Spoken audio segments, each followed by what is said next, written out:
इच्छा, आशा, अपेक्षा, आकांक्षा, यही सब मानव समाज के चालक होते हैं। नहीं, यदि कोई आपसे पूछे कि आप कौन, तो आपका उत्तर क्या होगा? विचार कीजिए।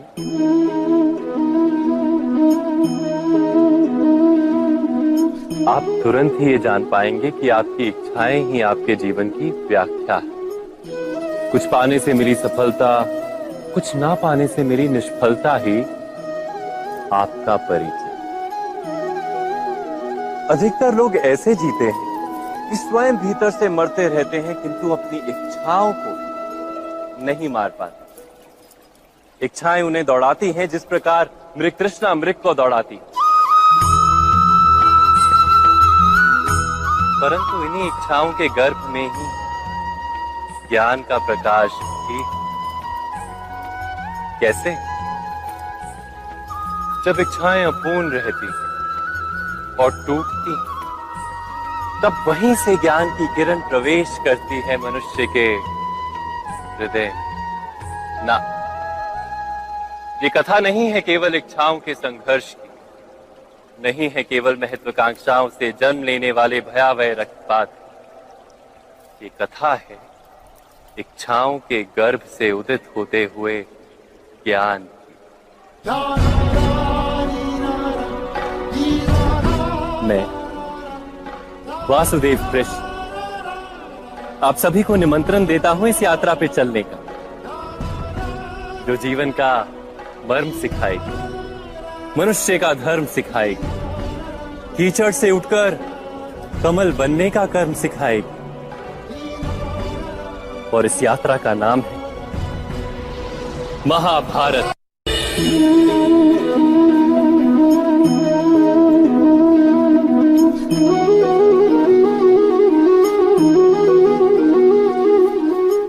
संतानों के भविष्य को सुख से भरने का प्रयत्न करना, यही हर माता पिता का प्रथम कर्तव्य होता है, जिन्हें आप इस संसार में लाए और जिनके कर्मों से ये जगत आपका भी परिचय पाएगा भविष्य में। उनके भविष्य के सुख की योजना करने से अधिक महत्व और हो भी क्या सकता है। किंतु सुख और सुरक्षा,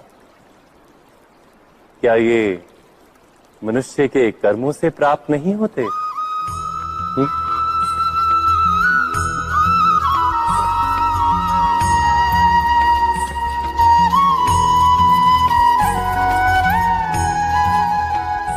माता पिता के दिए हुए अच्छे या बुरे संस्कार, उनकी दी हुई योग्य अथवा अयोग्य शिक्षा, क्या आज के सारे कर्मों का मूल नहीं? संस्कार और शिक्षा से बनता है मनुष्य का चरित्र। अर्थात माता पिता अपनी संतानों का जैसा चरित्र बनाते हैं, ऐसा ही बनता है उनका भविष्य। किंतु फिर भी अधिकतर माता पिता अपनी संतानों का भविष्य सुरक्षित करने की चिंता में उनका चरित्र निर्माण का कार्य भूल ही जाते हैं। वस्तुतः जो माता पिता अपनी संतानों के भविष्य की चिंता करते हैं, उनकी संतानों को कोई लाभ नहीं होता। किंतु जो माता पिता अपने संतानों के भविष्य की नहीं, उनके चरित्र का निर्माण करते हैं, उन संतानों की प्रशस्ति समस्त संसार करता है। स्वयं विचार कीजिए।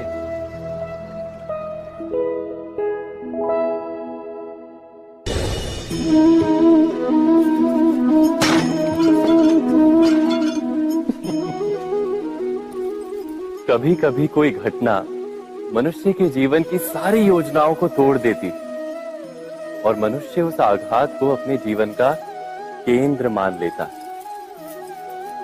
पर क्या भविष्य मनुष्य की योजनाओं के आधार पर निर्मित होते हैं? नहीं। जिस प्रकार किसी ऊंचे पर्वत पर सर्वप्रथम चढ़ने वाला उस पर्वत की तलाई में बैठकर जो योजना बनाता है, क्या वही योजना उसे उस पर्वत की चोटी तक पहुंचाती है? नहीं। वास्तव में वो जैसे जैसे ऊपर चढ़ता है वैसे वैसे उसे नई नई चुनौतियां, नई नई विडंबनाएं, नए नए अवरोध मिलते हैं। प्रत्येक पद पर वो अपने अगले पद का निर्णय करता है। प्रत्येक पद पर उसे अपनी योजनाओं को बदलना पड़ता है। कहीं पुरानी योजना उसे खाई में ना ढकेल दे। वो पर्वत को अपने योग्य नहीं बना पाता, केवल स्वयं को पर्वत के योग्य बना सकता है। क्या जीवन के साथ भी ऐसा ही नहीं? जब मनुष्य जीवन में किसी एक चुनौती को, एक अवरोध को अपने जीवन का केंद्र मान लेता है, अपने जीवन की गति को ही रोक देता है, तो वो अपने जीवन में सफल नहीं बन पाता और ना ही सुख और शांति प्राप्त कर पाता। अर्थात जीवन को अपने योग्य बनाने के बदले स्वयं अपने को जीवन के योग्य बनाना ही सफलता और सुख का एकमात्र मार्ग नहीं। स्वयं विचार कीजिए।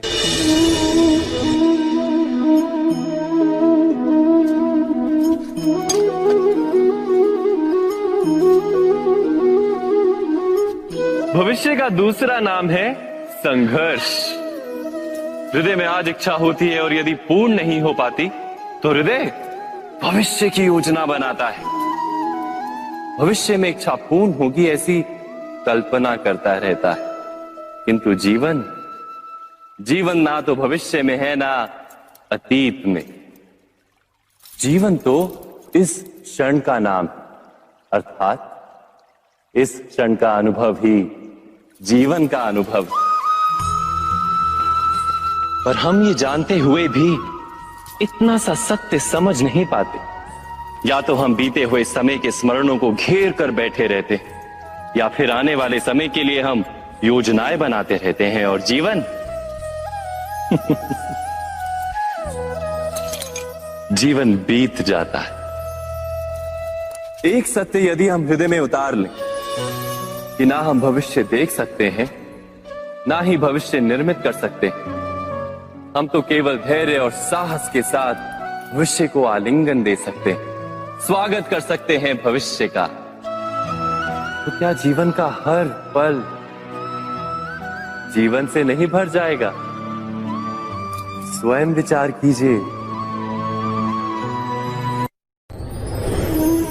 पूर्वजों की इच्छा, आशा, महत्वाकांक्षा, क्रोध, बैर, प्रतिशोध, यही सब आने वाली पीढ़ी की धरोहर बनते हैं। माता पिता अपनी संतानों को देना तो चाहते हैं समस्त विश्व का सुख, पर देते हैं अपनी पीड़ाओं की संपत्ति। देना चाहते हैं अमृत, पर साथ ही साथ विष का घड़ा भी भर देते हैं। आप विचार कीजिए, आपने अपनी संतानों को क्या दिया आज तक? अवश्य प्रेम, ज्ञान, संपत्ति आदि दिए, पर क्या साथ ही साथ उनके मन को मैल से भर देने वाले पूर्व ग्रह नहीं दिए? अच्छे बुरे की पूर्व निर्धारित व्याख्याएं नहीं दी? व्यक्ति का व्यक्ति के साथ, समाजों का समाजों के साथ, राष्ट्र का राष्ट्र के साथ संघर्ष क्या इन्हीं पूर्व ग्रहों से निर्मित नहीं होते? हत्या, मृत्यु, रक्तपात क्या इन्हीं पूर्व ग्रहों से नहीं जन्मते? अर्थात माता पिता अपनी संतानों को जन्म के साथ मृत्यु का दान भी देते हैं। प्रेम के प्रकाश के साथ साथ घृणा का अंधकार भी देते हैं, और अंधकार मन का, हृदय का हो या वास्तविक हो, उससे केवल भय प्राप्त होता है, केवल भय। स्वयं विचार कीजिए।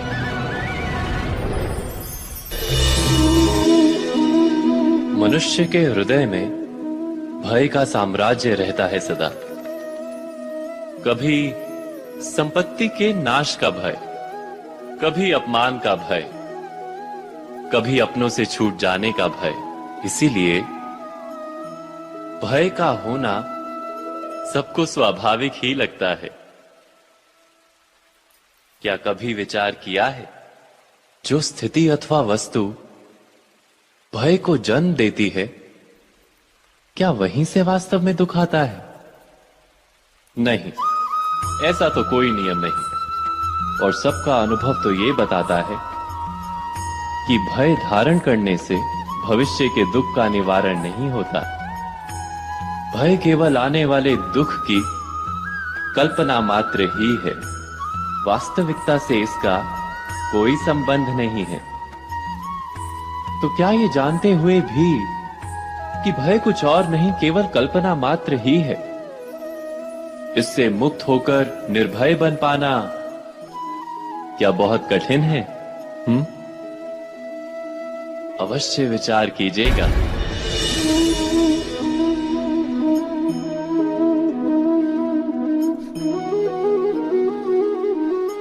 जगत में प्रत्येक व्यक्ति को किसी ना किसी प्रकार की निर्बलता अवश्य होती है। जैसे कोई बहुत तेजी से दौड़ नहीं पाता तो कोई अधिक भार नहीं उठा पाता, कोई असाध्य रोग से पीड़ित रहता है तो कोई पढ़े हुए पाठों को स्मरण में नहीं रख पाता। ऐसे अनेकों उदाहरण और भी हैं। क्या आप किसी ऐसे व्यक्ति को जानते हैं जिसे सब कुछ प्राप्त हो और हम जीवन की उस एक निर्बलता को जीवन का केंद्र मानकर जीते हैं? इस कारणवश हृदय में दुख और असंतोष रहता है सदा। निर्बलता मनुष्य को जन्म से अथवा संजोग से प्राप्त होती है, किंतु उस निर्बलता को मनुष्य का मन अपनी मर्यादा बना लेता है। किंतु कुछ व्यक्ति ऐसे भी होते हैं जो अपने पुरुषार्थ और श्रम से उस निर्बलता को पराजित कर देते हैं। क्या भेद है उनमें और अन्य लोगों में? क्या आपने कभी विचार किया है? सरल सा उत्तर है इसका। जो व्यक्ति निर्बलता से पराजित नहीं होता, जो पुरुषार्थ करने का साहस रखता है हृदय में, वो निर्बलता को पार कर जाता है। अर्थात निर्बलता अवश्य ईश्वर देता है, किंतु मर्यादा मनुष्य का मन ही निर्मित करता है। स्वयं विचार कीजिए।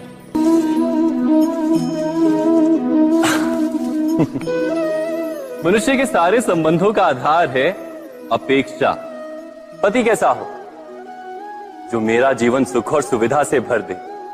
पत्नी कैसी हो जो सदैव मेरे प्रति समर्पित रहे?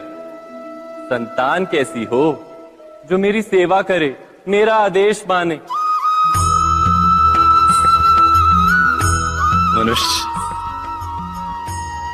मनुष्य उसी को प्रेम भी कर पाता है जो उसकी अपेक्षा पूर्ण करता है। और अपेक्षा की तो नियति है भंग होना। कैसे? क्योंकि अपेक्षा मनुष्य के मस्तिष्क में जन्म लेती है। कोई अन्य व्यक्ति उसकी अपेक्षाओं के बारे में जान ही नहीं पाता। पूर्ण करने की प्रामाणिक इच्छा हो तब भी कोई मनुष्य किसी की अपेक्षाओं को पूर्ण नहीं कर पाता, और वहां से जन्म लेता है संघर्ष। सारे संबंध संघर्ष में परिवर्तित हो जाते। पर मनुष्य अपेक्षा को संबंध का आधार ना बनाए और स्वीकार करे केवल संबंध का आधार, तो क्या ये जीवन स्वयमेव सुख और शांति से नहीं भर जाएगा? स्वयं विचार कीजिएगा।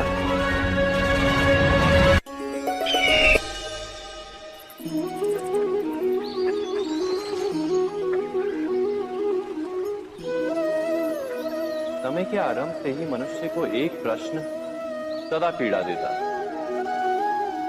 कि वो अपने संबंधों में अधिकतम सुख और कम से कम दुख किस प्रकार प्राप्त कर सकता है। क्या आपके सारे संबंधों ने आपको संपूर्ण संतोष दिया है? विचार कीजिए। हमारा जीवन संबंधों पर आधारित है। हमारी सुरक्षा संबंधों पर आधारित है। इसी कारण हमारे जीवन के सारे सुखों का आधार भी संबंध है। किंतु फिर भी हमें संबंधों में ही अधिकतर दुख क्यों प्राप्त होते हैं? सदा ही संघर्ष भी संबंधों से ही उत्पन्न क्यों हो जाते हैं? कभी विचार किया है? जब कोई व्यक्ति किसी अन्य व्यक्ति के विचार अथवा कार्य को स्वीकार नहीं करता, उसमें परिवर्तन करने का प्रयत्न करता है, तो संघर्ष जन्म लेता है। अर्थात जितना अधिक अस्वीकार उतना ही अधिक संघर्ष, और जितना अधिक स्वीकार उतना ही अधिक सुख। क्या ये वास्तविकता नहीं? यदि मनुष्य स्वयं अपनी अपेक्षाओं पर अंकुश रखे, अपने विचारों को परखे, किसी अन्य व्यक्ति में परिवर्तन करने का प्रयत्न ना कर स्वयं अपने भीतर परिवर्तन करने का प्रयास करे, तो क्या संबंधों में संतोष प्राप्त करना इतना कठिन? अर्थात क्या स्वीकार ही संबंध का वास्तविक अर्थ नहीं? स्वयं विचार कीजिए।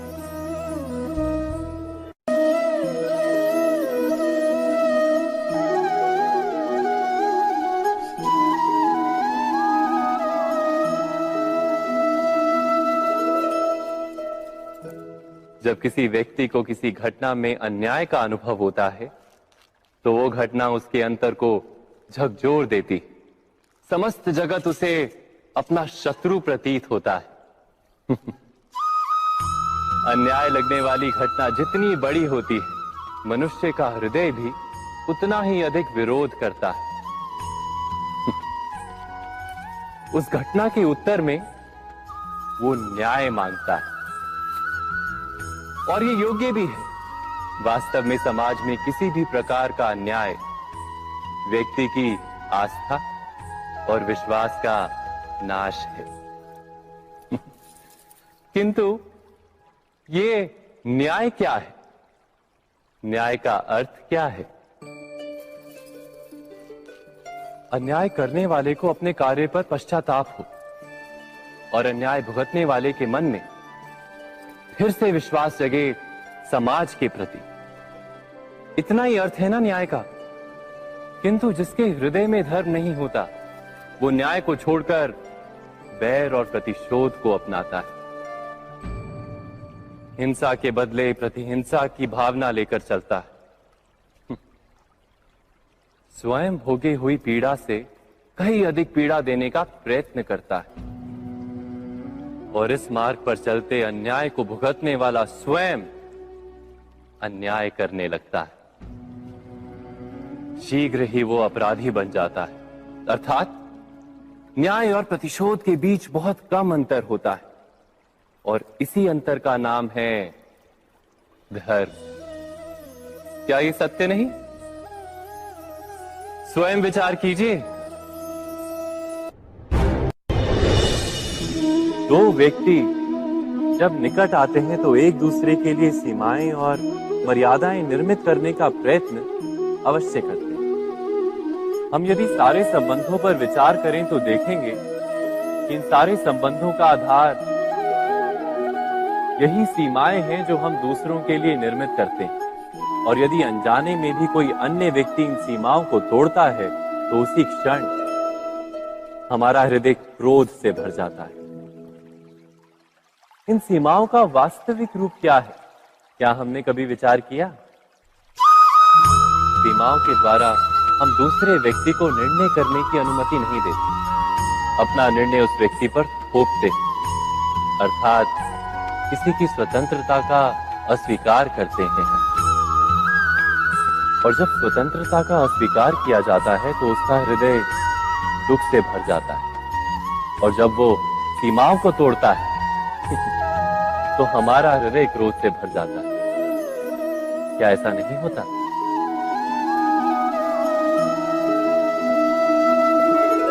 पर यदि एक दूसरे की स्वतंत्रता का सम्मान किया जाए तो किसी मर्यादाओं या सीमाओं की आवश्यकता ही नहीं होती। अर्थात जिस प्रकार स्वीकार किसी संबंध का देह है, क्या वैसे ही स्वतंत्रता किसी संबंध की आत्मा नहीं? स्वयं विचार कीजिए।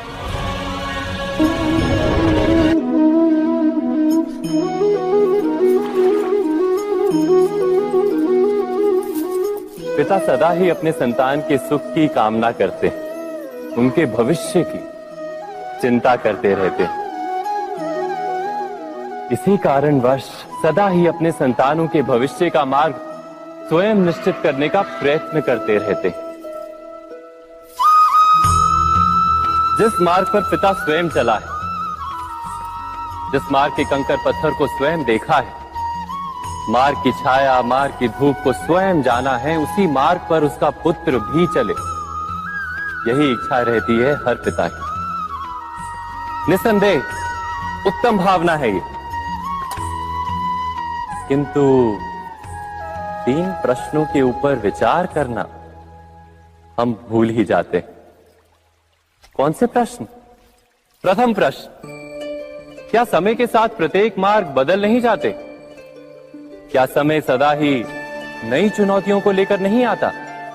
तो फिर बीते हुए समय के अनुभव नई पीढ़ी को किस प्रकार लाभ दे सकते हैं? दूसरा प्रश्न, क्या प्रत्येक संतान अपने माता पिता की छवि होता है? हाँ, संतानों को संस्कार तो अवश्य माता पिता देते हैं, किंतु भीतर की क्षमता तो ईश्वर देते हैं। तो जिस मार्ग पर पिता को सफलता मिली है, विश्वास है कि उसी मार्ग पर उसकी संतानों को भी सफलता और सुख प्राप्त होगा। तीसरा प्रश्न, क्या जीवन के संघर्ष और चुनौतियां लाभकारी नहीं होती? क्या प्रत्येक नया प्रश्न एक नए उत्तर का द्वार नहीं खोलता? तो फिर संतानों को नए नए प्रश्नों, संघर्षों और चुनौतियों से दूर रखना, ये उनके लिए लाभ करना कहलाएगा या हानि पहुंचाना?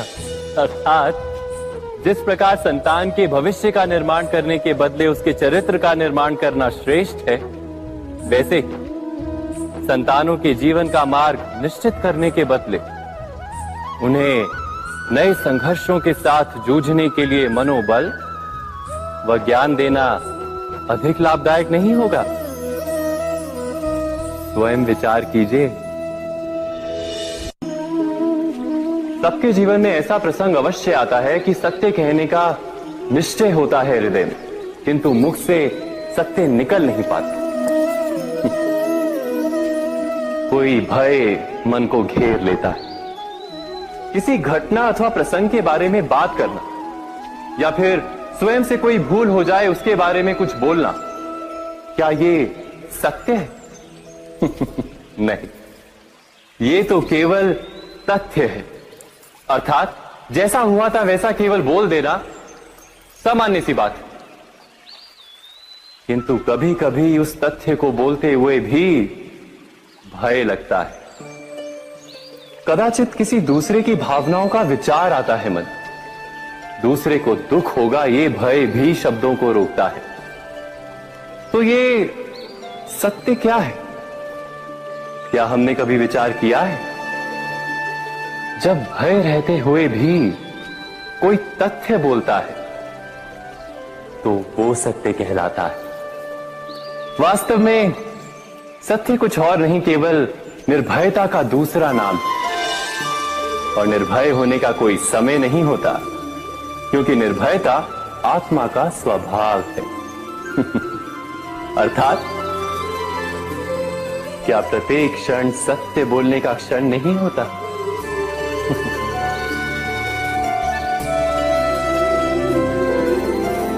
स्वयं विचार कीजिए। जब भी किसी की आशा और इच्छा भंग होती है तो उसका हृदय क्रोध से भर जाता है। जिस व्यक्ति को वो अपना अपराधी समझता है उसे दंड देने का प्रयत्न करता है। पर क्या हमारी इच्छा या आशा का भंग होना क्या सदा ही किसी का अपराध होता है? इच्छाओं के अपूर्ण रहने के तो कई कारण हो सकते हैं। कुछ तो संजोग के कारण अधूरी रह जाती हैं और कुछ नियति के कारण।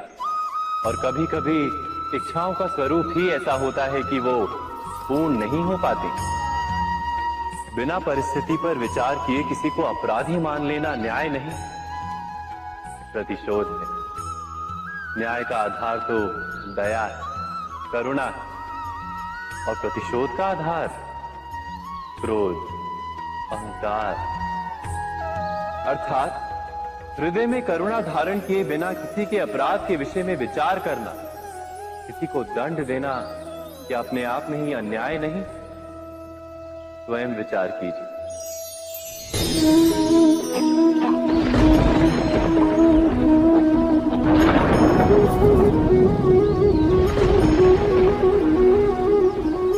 सपनों और पूर्वाभासों के आधार पर हम भविष्य के सुख दुख की कल्पना करते हैं।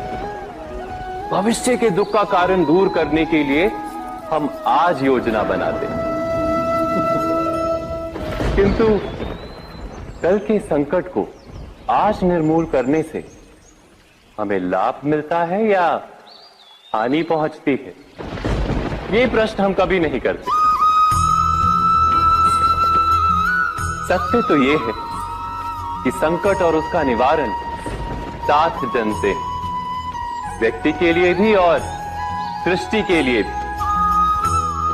नहीं, आप अपने भूतकाल का स्मरण कीजिए, इतिहास को देखिए, आप तुरंत ही ये जान पाएंगे कि जब जब संकट आता है तब तब उसका निवारण करने वाली शक्ति भी जन्म लेती है। यही तो जगत का चलन है।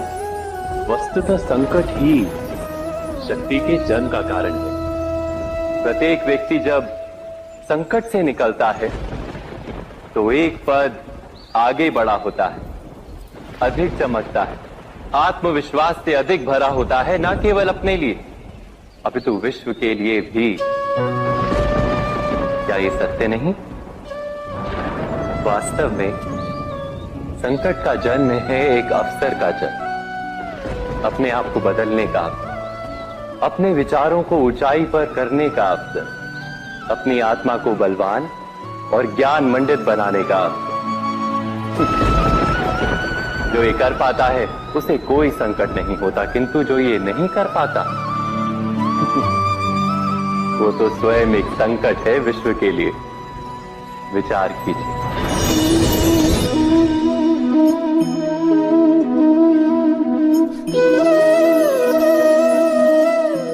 परंपरा में धर्म बसता है और परंपराएं ही धर्म को संभालने का कार्य करती हैं, ये सत्य है। पर क्या केवल परंपरा ही धर्म है? विचार कीजिए। सत्य तो यह है कि जिस प्रकार पाषाण में शिल्प होता है उसी प्रकार परंपरा में धर्म होता है। इस पत्थर में शिल्प है, ये पत्थर शिल्प नहीं। शिल्प को उजागर करने के लिए उसे तोड़ना पड़ता है, अनावश्यक भागों को दूर करना पड़ता है। ठीक उसी प्रकार परंपराओं में धर्म ढूंढना पड़ता है। जिस प्रकार इंद्र पूजा की परंपरा को तोड़कर गोवर्धन पूजा का धर्म ना ढूंढा जाता तो यादवों को उनकी मुक्ति का मार्ग नहीं मिल पाता। अर्थात परंपरा को पूर्णता छोड़ देने वाला धर्म से वंचित रह जाता है और परंपरा का अंध अनुकरण करने वाला भी धर्म को प्राप्त नहीं कर पाता। कहते हैं हंस के पास नीर क्षीर विवेक होता है, दूध में मिले पानी को छोड़कर केवल दूध ही ग्रहण करता है। तो क्या सच्चा धर्म प्राप्त करने के लिए हृदय में ज्ञान से जन्मा विवेक आवश्यक है? और ऐसे विवेक के बिना जिसे धर्म मान भी लिया जाए, जो वास्तव में धर्म ना भी हो, ऐसा भी तो हो सकता है। स्वयं विचार कीजिएगा।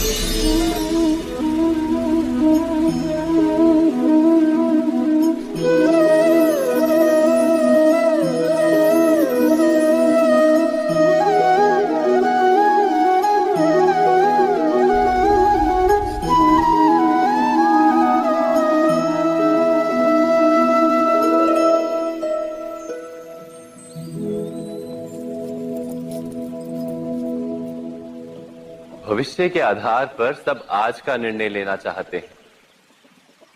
भविष्य में सुख मिले, भविष्य सुरक्षित हो, ऐसे निर्णय आज लेने का प्रयत्न रहता है सबका। आप अपने जीवन को देखिए, क्या आपके अधिकतर निर्णय के पीछे भविष्य का विचार नहीं होता? और हो भी क्यों ना, अपने जीवन को सरल और सुखमय बनाने का प्रयत्न करने का अधिकार सबका है। पर भविष्य तो कोई नहीं जानता, केवल कल्पना ही की जा सकती है। तो जीवन के सारे महत्वपूर्ण निर्णय कल्पनाओं के आधार पर ही करते हैं हम। क्या निर्णय करने का कोई तीसरा मार्ग हो सकता है? विचार कीजिए। सारे सुखों का आधार धर्म है और वो धर्म मनुष्य के हृदय में बसता है।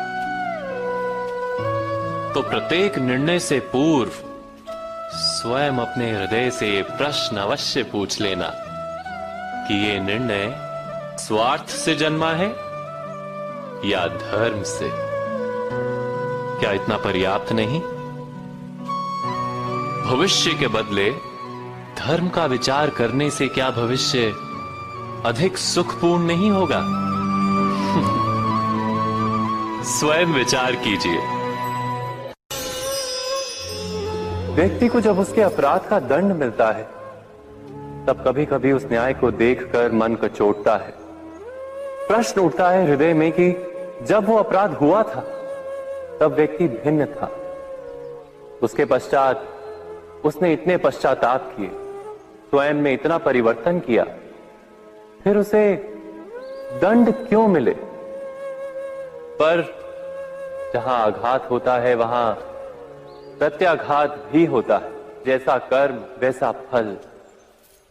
यदि किसी को प्रेम दोगे तो सुख प्राप्त होगा, यदि किसी की हत्या करोगे तो मृत्यु दंड मिलेगा। जैसा कार्य वैसा ही न्याय। तो फिर प्रायश्चित और पश्चाताप का कोई मूल्य नहीं है? अवश्य है मूल्य। प्रायश्चित और पश्चाताप मनुष्य की आत्मा को बलवान करता है।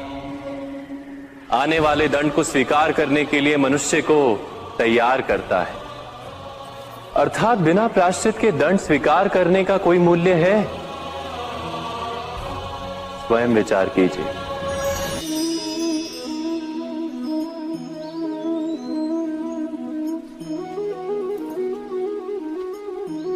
जब अपने किसी अच्छे कार्य के उत्तर में दुख प्राप्त होता है अथवा किसी को उसके दुष्ट कार्य में सुख मिलता है तो मन अवश्य ये विचार करता है कि अच्छा कार्य करने का, धर्म के मार्ग पर चलने का तात्पर्य क्या है।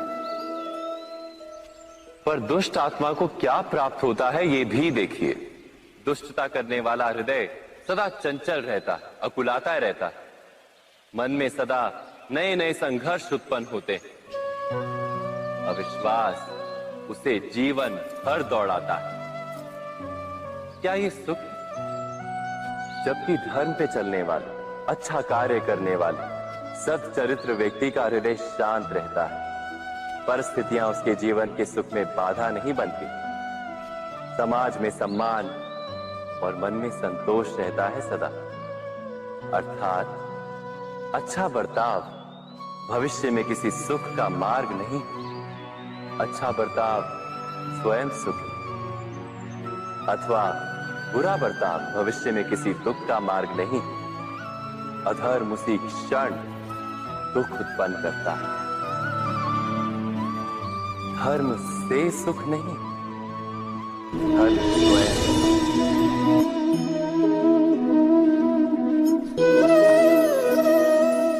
सत्ता की लालसा सबके हृदय को घेरे रहती है। प्रत्येक व्यक्ति अपना एक राष्ट्र निर्मित करने का प्रयत्न अवश्य करता है। फिर वो राष्ट्र कुरु राष्ट्र की भांति बहुत बड़ा हो या फिर अपने परिवार तक सीमित हो, वो सत्ता प्राप्त करने का प्रयास अवश्य करता है। किंतु सत्ता का वास्तविक रूप क्या है? क्या हमने कभी विचार किया है? एक मनुष्य जितने अधिक लोगों के जीवन को प्रभावित कर सके, जितने अधिक लोगों के जीवन की स्वतंत्रता पर अंकुश रख सके, उतनी ही अधिक सत्ता का अनुभव करता है वो। सत्ता का वास्तविक रूप ही है अन्य के जीवन पर स्वयं का प्रभाव। किंतु क्या वास्तविक प्रभाव प्रेम, दया, करुणा और धर्म से निर्मित नहीं होता। जब भी मनुष्य कठोरता और अधर्म से सत्ता प्राप्त करने का प्रयत्न करता है, तब वो दूसरों के हृदय में विरोध अथवा विद्रोह को जन्म देता है। और परिणाम कुछ इस प्रकार। हाँ, कुछ समय के लिए वो स्वयं को प्रभावी और शक्तिशाली अवश्य पाता है, किंतु वो वास्तविक सत्ता नहीं। यही कारण है कि भृगु और वशिष्ठ जैसे ऋषियों की आज भी पूजा की जाती है, रावण और हिरण्यकशिपु की नहीं। इस पर तो आप विचार अवश्य करें। सत्य कहा ना।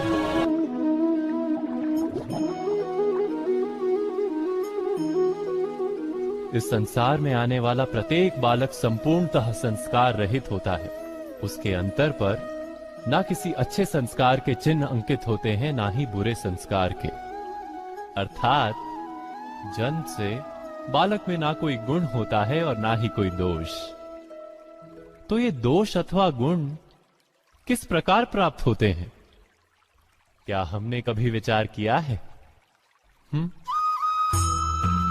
जो बात माता पिता के मुख से निरंतर सुनी जाती है, वही बात उनकी संतानों के हृदय का संस्कार बनती है। जैसे किसी गांव में नदी तट तक एक पगडंडी बन जाती है, केवल उस मार्ग पर बार बार चलने के कारण।